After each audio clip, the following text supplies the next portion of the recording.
పాలైనా బిడ్డలైనా ఒకరు పోతే ఇంకొకరు,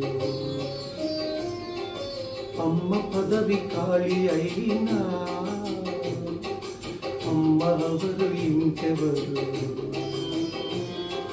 పాలైనా బిడ్డలైనా ఒకరు పోతే ఇంకొకరు, అమ్మ పదవి ఖాళీ అయినా అమ్మ ఎవరు ఇంకెవరు.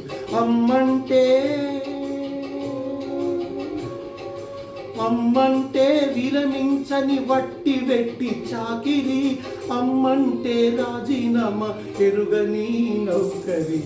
ఎవరు రాయగలరు అమ్మాను మాట కన్న కమ్మని కావ్యం, ఎవరు పాడగలరు అమ్మ అనురాగం కన్న తీయని రాగం.